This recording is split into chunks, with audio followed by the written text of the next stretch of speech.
안녕하십니까.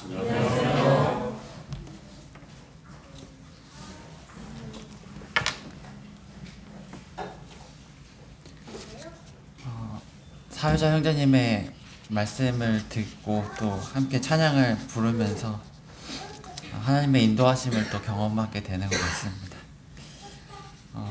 제가 오늘 준비해서 함께 나누고자 하는 말씀은 자족에 관련된 말씀인데요.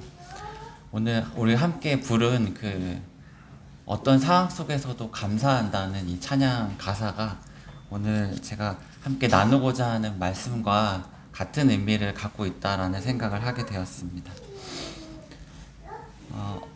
얼마 전에 제가 성도님들과 함께 2시간에 걸쳐서 이제 그리스도인의 재물관에 대해서 나눴었는데요. 보물을 땅에 쌓아두지 말고 하늘에 쌓아둘 것을, 그리고 무엇을 먹을까, 무엇을 마실까, 무엇을 입을까 염려하지 말 것에 대해서 우리가 함께 알아보았습니다. 혹시 결론이 뭔지 기억하시나요? 잠깐만 마태복음 말씀을 한번 찾아보도록 할까요? 마태복음 6장 33절입니다.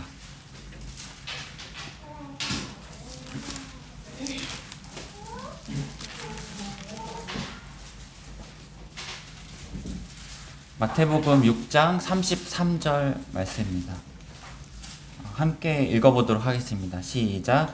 그런즉 너희는 먼저 그의 나라와 그의 의를 구하라. 그리하면 이 모든 것을 너희에게 더하시리라. 네. 이 말씀을 통해서 우리는 우리의 시선을 하나님 나라에 두어야 한다라는 것을 함께 보았습니다. 저도 이 말씀들을 준비하면서 참 주님께서 제 자신에게 은찬아 너가 정말 이렇게 살아야 한다라는 것을 말씀하셨고, 그렇게 살아가면서 우리 함께 읽은 이 말씀처럼 이 모든 것을 너희에게 더하시리라, 그렇게 이 모든 것을 더하시는 하나님을 참 경험하고 싶다라는 소망이 있었습니다. 여기 이 모든 것을 너희에게 더하시리라, 여기서 이 모든 것이 뭘까요? 네, 말 그대로 모든 것이죠. 네. 사람이 인생을 살아가면서 필요한 그런 모든 물질적인 것뿐만 아니라 우리 영혼의 필요, 우리 영혼의 만족, 평안을 다 포함하는 모든 것입니다. 사실 더 중요한 걸 꼽자면 뒤에 것이죠. 우리 영혼의 만족과 평안함입니다. 예수님께서도 떠날 때를 앞두고 제자들에게 이렇게 말씀하십니다. 이것을 너희에게 이르는 것은 너희로 내 안에서 평안을 누리게 하려 함이라. 세상에서는 너희가 환난을 당하나 담대하라. 내가 세상을 이겨노라. 하나님께서 우리에게 주시고자 하시는 것은 많은 물질이 아니라 하나님 안에서 우리가 평안을 누리는 것입니다. 한번 성도님들께 여쭤보겠습니다. 한 주간 평안하셨나요? 네. 자신 있게 대답을 하셨습니다. 그러면 조금 바꿔서 한번 말씀을 드려볼게요. 한 주간 만족스럽게 지내셨나요? 네. 이번엔 대답이 잘 안 나올 줄 알았는데 네, 감사합니다.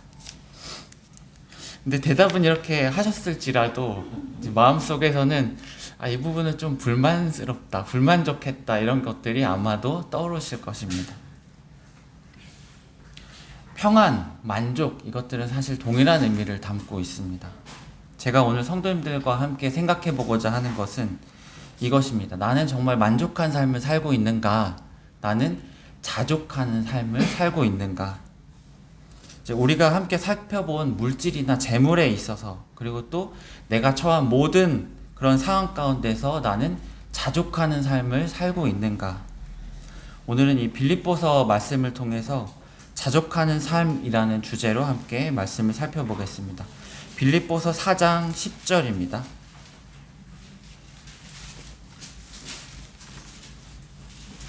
빌립보서 4장 10절부터 13절 말씀을 함께 읽도록 하겠습니다. 빌립보서 4장 10절부터 13절입니다. 시작. 내가 주 안에서 크게 기뻐함은 너희가 나를 생각하는 것이 이제 싹이 남이니 너희가 또한 이를 위하여 생각은 하였으나 기회가 없었느니라. 내가 궁핍함으로 말하는 것이 아니니라. 어떠한 형편에든지 나는 자족하기를 배웠노니 나는 비천에 처할 줄도 알고 풍부에 처할 줄도 알아. 모든 일, 곧 배부름과 배고픔과 풍부와 궁핍에도 처할 줄 아는 일체의 비결을 배웠노라. 내게 능력 주시는 자 안에서 내가 모든 것을 할 수 있느니라. 감사합니다. 네, 먼저 우리 함께 읽은 본문의 배경에 대해서 먼저 우리가 생각해 보겠습니다. 이 빌립보서는 사도 바울이 로마의 감옥에 갇혀 있는 상황에서 쓰여진 서신입니다. 이 빌립보 교회 성도들에게 쓴 편지인데 빌립보 교회는 사도 바울에게 각별한 교회였습니다. 우리가 예전에 사도행전을 함께 공부하면서 이 바울의 전도 여행들을 쭉 함께 살펴본 적이 있는데 이 바울이 2차 전도 여행을 시작하게 되었을 때 1차 전도 여행 기간에 세워졌던 그 교회들을 돌아보고 또 소아시아 전역에 복음을 전하려는 계획을 가지고 있었습니다. 그렇지만 성령님께서 바울의 이런 계획들을 막으셨습니다. 그런 와중에 바울은 밤중에 환상을 통해서 마게도냐를 향한 하나님의 뜻을 꿈을 통해서 보게 되고요. 마게도냐 사람들에게 복음을 전하기 위해서 마게도냐 지역으로 떠나서 처음 가는 곳이 바로 빌립보 지역입니다. 이 빌립보 지역에 갔을 때 사도 바울은 이 자주색 옷감 장사 여인 루디아를 만나게 되고 좀 기억이 새록새록 나시나요? 네. 그 루디아라는 여인이 이제 사도 바울을 통해서 복음을 듣고 구원받게 되고 그러면서 이제 빌립보 교회가 시작하게 됩니다. 그때부터 이 빌립보 교회는 적은 성도 수로 시작을 했지만 지속적으로 바울의 사역을 돕고 후원을 했습니다. 잠시 4장 15절 16절을 보실까요? 빌립보 사람들아 너희도 알거니와 복음의 시초에 내가 마게도냐를 떠날 때에 주고받은 내 일에 참여한 교회가 너희 외에 아무도 없었느니라. 데살로니가 있을 때에도 너희가 한 번뿐 아니라 두 번이나 나의 쓸 것을 보내었도다. 네, 빌립보 교회 성도들은 바울의 어려움을 돕고 바울의 사역에 지속적으로 동참해 왔습니다. 이들이 여유 있거나 풍족했기 때문에 그럴 수 있었던 것이 아닙니다. 몇 명 되지 않는 성도로 시작했고 수많은 어려움 가운데 가난 가운데 있었지만 그럼에도 불구하고 그들은 바울을 도왔습니다. 그리고 이제 바울이 로마의 감옥에 갇혔다는 소식을 그들이 듣고는 에발브로 디도를 이제 바울에게 보내서 빌립보 교회의 소식을 전하고 또 이제 바울에게 헌금을 전달한 것입니다. 당시에는 이 교통이나 통신이 발달되지 않은 시대였습니다. 이 헌금이 바울에게 전달되기까지는 많은 시간과 수고가 필요했을 것입니다. 이 바울이 이제 빌립보 교회 성도들의 마음과 헌신에 기뻐하면서 그에 대한 답신을 적었는데 그것이 바로 우리가 함께 읽고 있는 빌립보서 말씀입니다. 10절을 다시 한번 보겠습니다. 내가 주 안에서 크게 기뻐함은 너희가 나를 생각하던 것이 이제 싹이 남이니 너희가 또한 이를 위하여 생각은 하였으나 기회가 없었느니라. 바울은 이 선물을 받고 크게 기뻐했습니다. 근데 여기 이런 표현이 있습니다. 너희가 나를 생각하던 것이 이제 싹이 남이니 너희가 또한 이를 위하여 생각은 하였으나 기회가 없었느니라. 아마도 우리는 이 말씀을 통해서 이제 바울을 향한 빌립보 교회 성도들의 후원이 어떠한 어려움에 의해서 잠시 중단되었던 것 같습니다. 바울은 그런 성도들을 책망하는 것이 아니라 그들의 선한 마음을 알아주면서 그것이 다시 싹이 남을 기뻐했습니다. 그리고 바울이 느끼는 이 기쁨은 단지 이제 성도들이 준 선물을 받았기 때문이 아니었습니다. 내가 주 안에서 크게 기뻐함은 주님 안에서 기뻐한다 이렇게 말하고 있죠. 그 뒤에 17절 18절을 잠시 보시면 내가 선물을 구함이 아니요 오직 너희에게 유익하도록 풍성한 열매를 구함이라.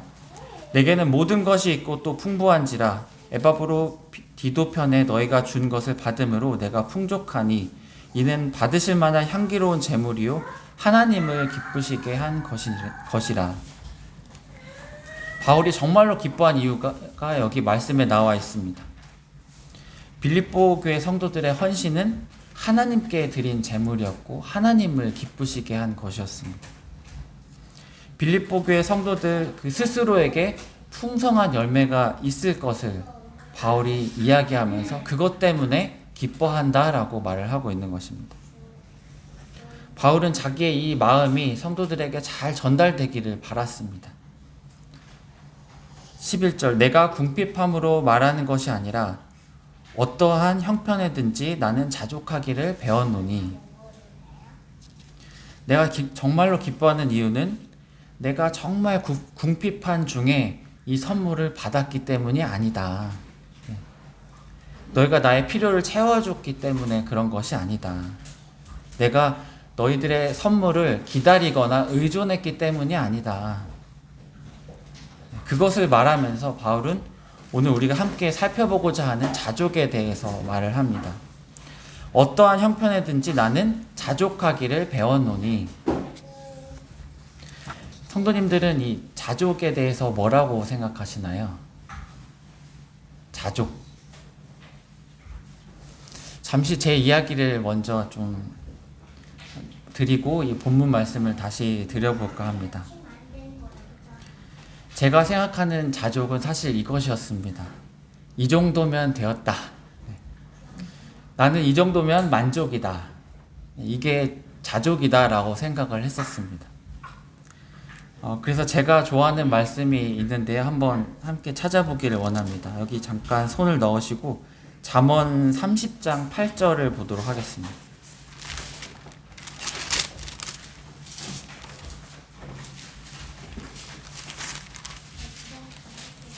잠언 30장 8절입니다.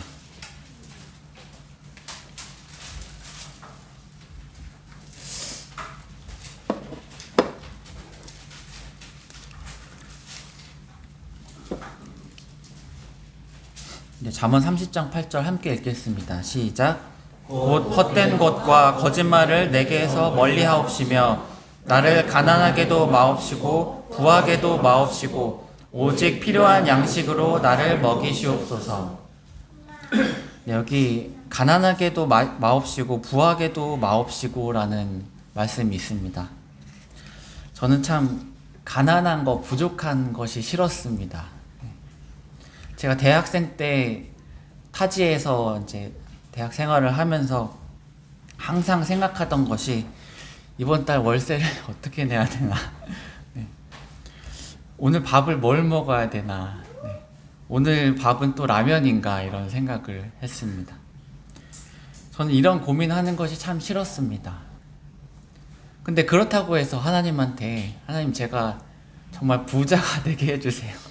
이렇게 기도하는 거는 또 양심상 아닌 것 같고 그래서 이 말씀을 가지고 참 기도를 많이 했습니다. 주님 저를 가난하게도 마시고요 부자가 되게도 마시고요 그냥 적당히 지내면서 편하게 주님 섬기게 해주세요. 네. 이런 생각 한 번쯤 해보지 않으셨을까요? 네. 이제까지도 저는 사실 이런 생각을 가지고 살았었는데 최근에 하나님께서 저의 이 기도를 돌아보게 하셨습니다. 적당히 지내는 게 뭘까? 네. 곰곰이 생각해 보니까 제가 대학생 때 적당히 지내는 그 적당한 것과 지금 생각하는 그 적당한 것이 좀 바뀌었다라는 것을 깨달았습니다. 과거에 제가 적당히 지내는 것은 한 학기 동안 월세 걱정 없이 식비 걱정 없이 그런 학비 걱정 없이 편안하게 공부하는 그것이 적당한 것이었습니다. 그런데 지금 적당하게 지내는 것은요 제가 갖고 있는 빚도 다 갚고 걱정 없이 외식도 자주 하고 네.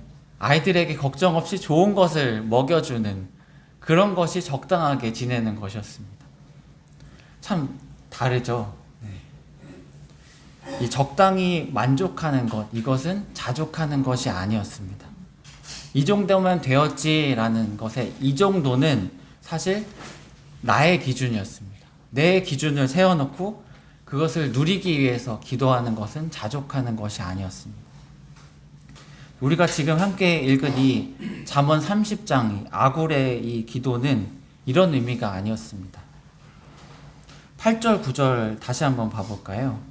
곧 헛된 것과 거짓말을 내게서 멀리하지 마옵시며 나를 가난하게도 마옵시고 부하게도 마옵시고 오직 필요한 양식으로 나를 먹이시옵소서. 혹 내가 배불러서 하나님을 모른다 여호와가 누구냐 할까 하오며 혹 내가 가난하여 도둑질하고 내 하나님의 이름을 욕되게 할까 두려워함이니이다. 하나님, 저를 부하게 하지 마소서. 가난하게 하지 마소서.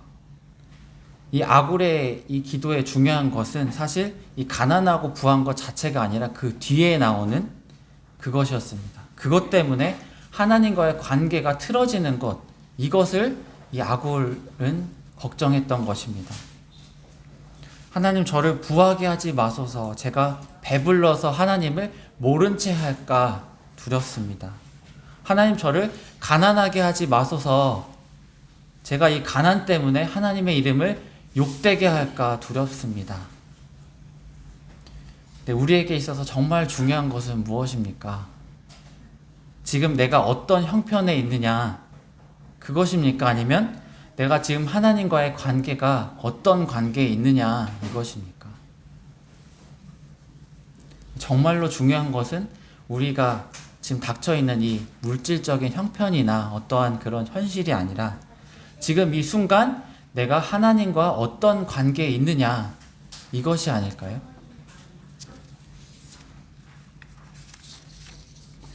네, 또 사무엘상 2장 7절은 이렇게 말합니다. 제가 읽어드리겠습니다.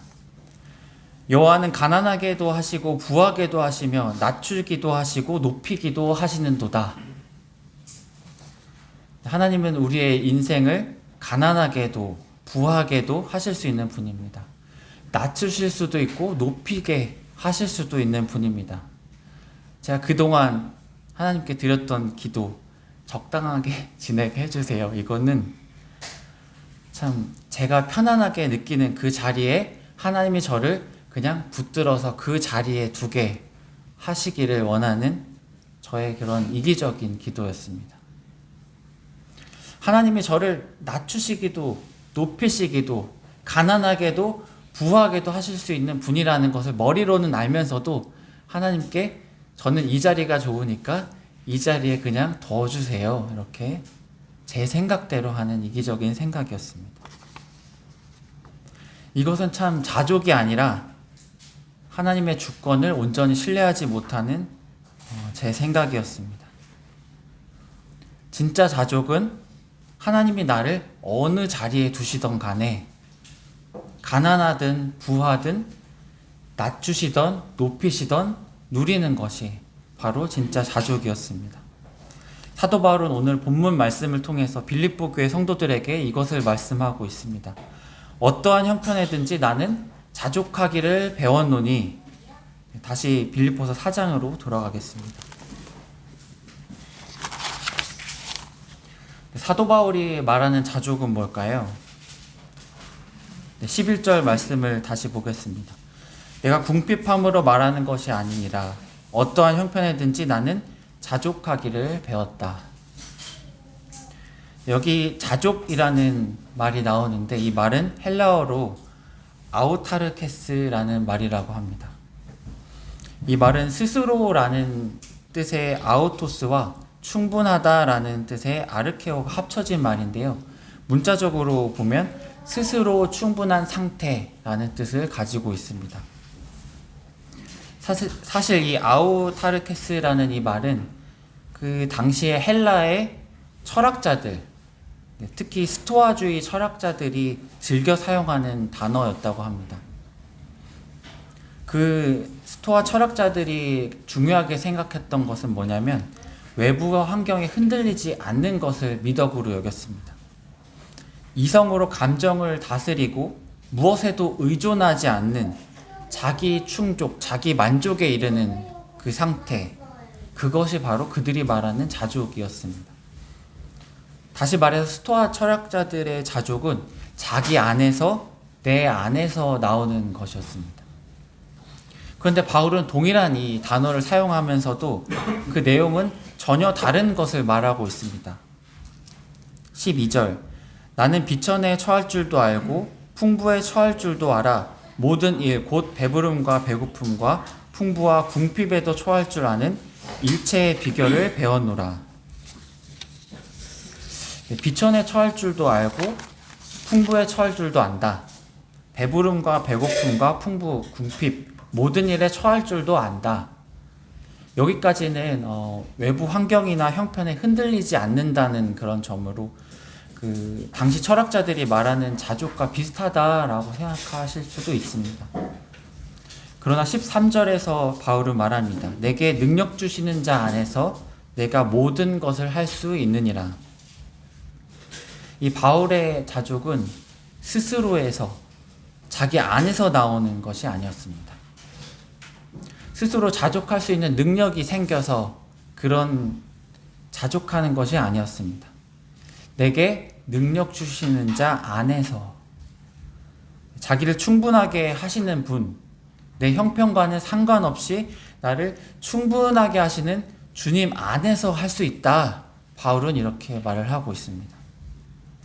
즉 바울이 말하는 자족은 내 형편이 어떠하든지, 비천하든지 풍부하든지 배부르든지 배고프든지 주님 안에서 만족하면서 평안과 기쁨으로 모든 환경을 살아낸다라는 것입니다. 바울은 철저하게 주님 안에서 주님을 바라보는 삶을 산 사람입니다. 빌립보서 1장 20절에 살든지 죽든지 내 몸에서 그리스도가 존귀하게 되게 하려 하나니 이는 내가 사는 것이 그리스도니 죽는 것도 유익함이라. 내가 사는 것이 그리스도다. 바울은 이렇게 말을 합니다. 2장 17절에 만일 너희 믿음의 재물과 섬김 위에 내가 나를 전제로 드릴지라도 나는 기뻐하고 너희 무리와 함께 기뻐하리니. 내가 주를 위해서 나의 생명을 잃어버릴지라도 나는 기뻐할 것이다. 바울은 이렇게 주님을 바라볼 때 그는 참된 자족을 누릴 수 있었습니다. 그리고 바울은 나는 이 자족을 배웠다라고 말을 합니다. 우리가 이 사도 바울의 행적들, 사도행전 이 서신서들을 볼 때 참 바울은 대단한 사람이라고 느껴집니다. 바울은 어떻게 이 복음을 위해서 자신의 삶을 드릴 수 있었을까? 바울이 능력이 있고 타고나서 그랬을까? 네, 그렇지 않죠. 바울도 배운 것입니다. 훈련받은 것입니다. 바울의 삶이 얼마나 어려운지 스스로도 이렇게 말을 하죠. 매를 맞고 굶주리고 파선을 당하고 그 등등 감옥에 갇히는 그 반복된 고난들 속에서 바울은 이것들을 배운 것입니다. 그리고 동시에 부족함이 없는 풍족한 상황 가운데서도 바울은 그것을 배운 것입니다. 비천할 때도 풍부할 때도 그 모든 오르내림 속에서 바울은 하나님은 나에게 있어서 정말 신실하시다라는 것을 배운 것입니다. 참 저는 인생을 아직 얼마 살지 않은 짧은 삶이었지만 제 인생에 있어서도 오르내림, 굴곡이 있었습니다.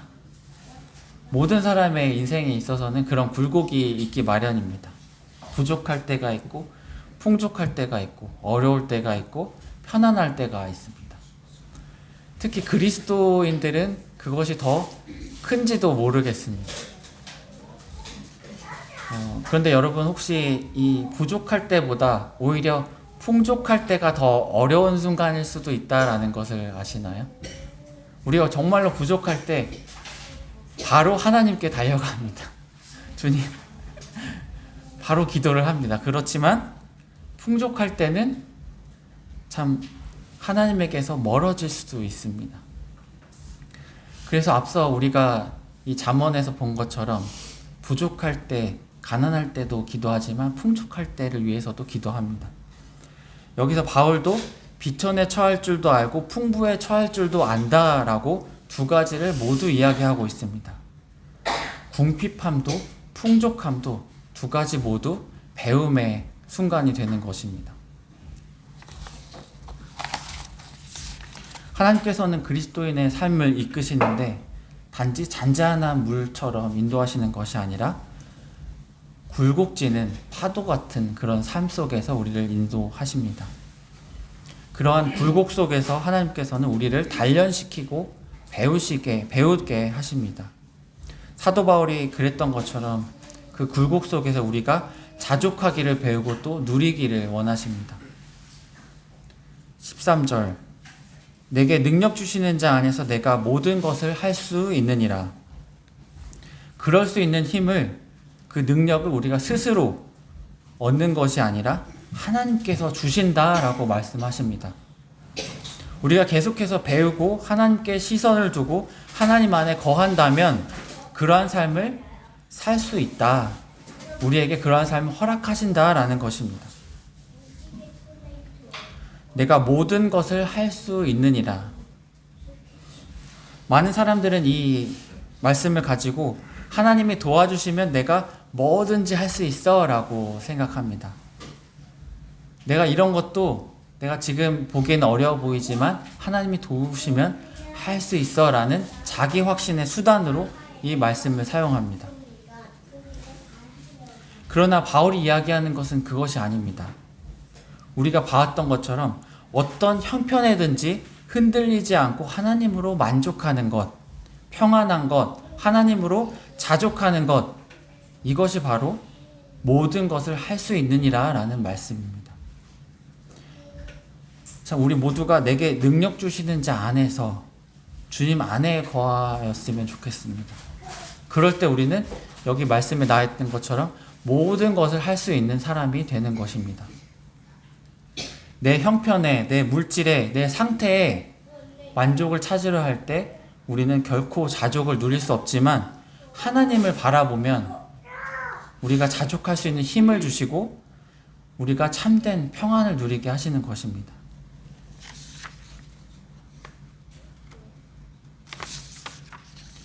빌립보서 4장 6절 7절 잠깐 위로 올라가서 한번 함께 읽어보도록 하겠습니다.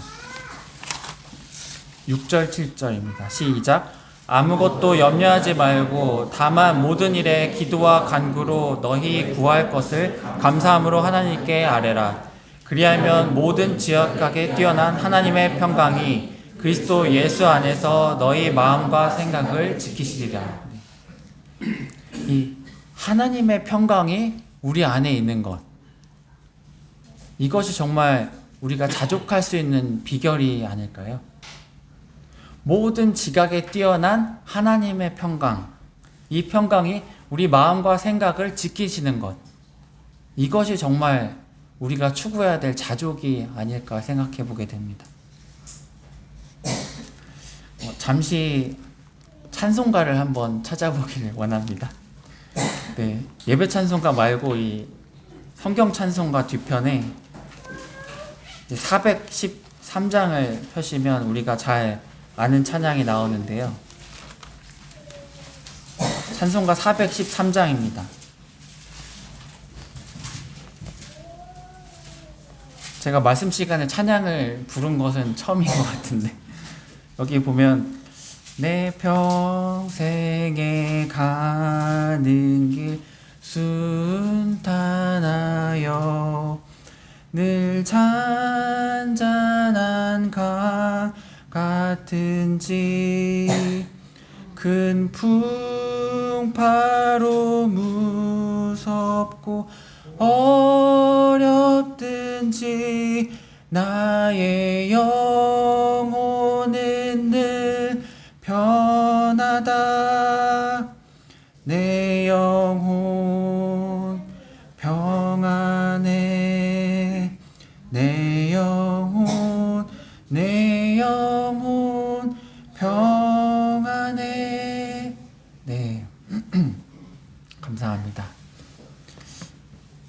여기 나오는 이 찬양의 가사를 지은 사람의 이야기를 잠깐 할까 합니다. 이 찬양의 가사를 작곡한 사람은 호레이쇼 스패포드라는 사람인데요. 19세기 시카고에서 성공한 변호사라고 합니다. 이 사람은 여러 대학의 교수직도 겸하고 있었고 사회적으로 참 존경받는 사람이었습니다. 그는 신실한 신앙인이기도 했습니다. 우리가 잘 알고 있는 세계적인 전도자인 무디라는 사람과도 참 가까운 사이였다고 합니다. 그런데 그의 삶에서 연이어서 시련이 찾아오게 되는데 먼저 4살밖에 안 되는 어린 아들이 갑작스러운 병으로 세상을 떠나게 됩니다. 그런데 그 슬픔이 채 가시기도 전에 대화재가 시카고에 일어나게 되면서 가진 재산의 대부분을 잃어버리게 되었습니다. 그 엄청난 시련을 당하면서 지친 가족들을 위해서 또 머나먼 선교지에서 일하고 있는 그 무디를 방문하기 위해서 유럽 여행을 계획을 하게 됩니다.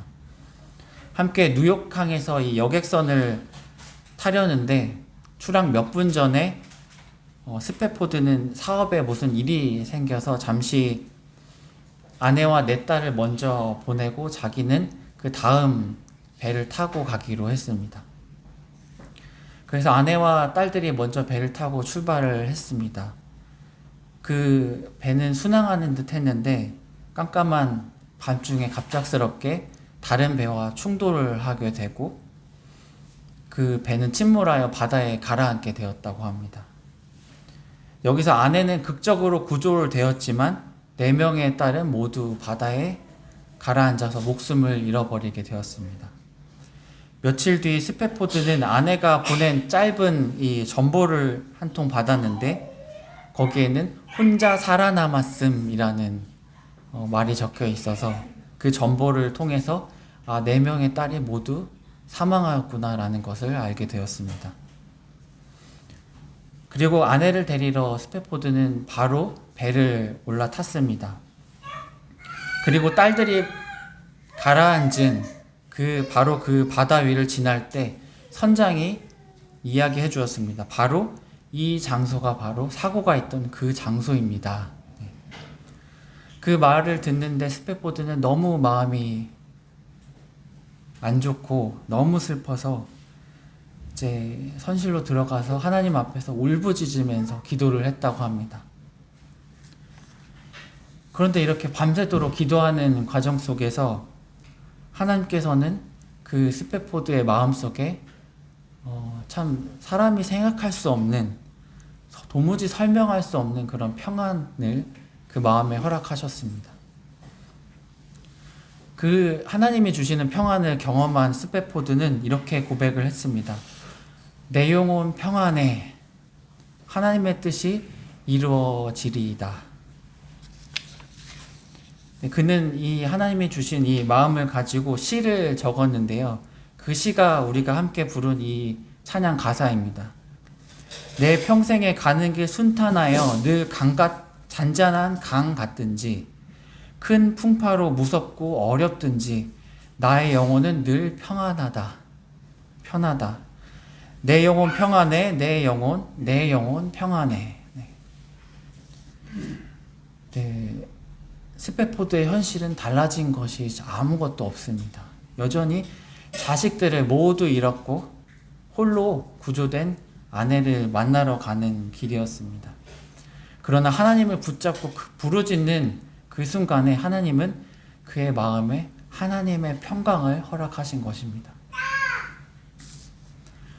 그 스스로의 능력으로 어떤 그런 것으로 평안을 누린 것이 아니라 하나님께서 그의 마음에 평강을 허락하신 것입니다. 말씀을 정리하도록 하겠습니다.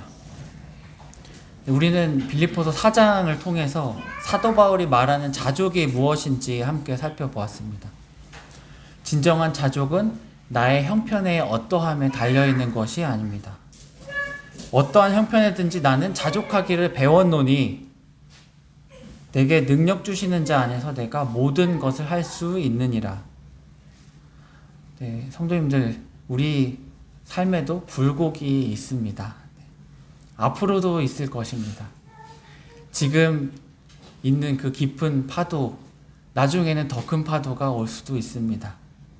지금 부족할지라도 풍족할 때가 있을 것이고, 지금 풍족할 때라도 부족할 때가 있고, 지금 낮아져 있는 상황일지라도 높아져 있는 상황이 올 것이고, 지금 내가 높아져 있을지라도 앞으로 낮은 상황이 올 수도 있습니다. 그런데 하나님께서는 그 가운데서 우리가 자족하기를 원하십니다. 어떠한 형편이든지 우리가 하나님 안에서 하나님을 바라보고 하나님이 주시는 그 능력으로 자족하기를 원하십니다. 저와 우리 용인교회 모든 성도님들이 정말 어떠한 형편이든지 사람이 생각할 수 없는 그 하나님이 주시는 하나님의 평강, 자족, 이런 것들을 누리는 모두가 되기를 원합니다. 네, 기도드리고 말씀을 마치도록 하겠습니다.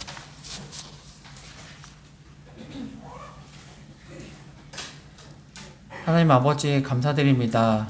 오늘 빌립보서 말씀을 통해서 사도 바울이 말하는 이 자족에 대해서 저희가 함께 보게 하심을 감사를 드립니다.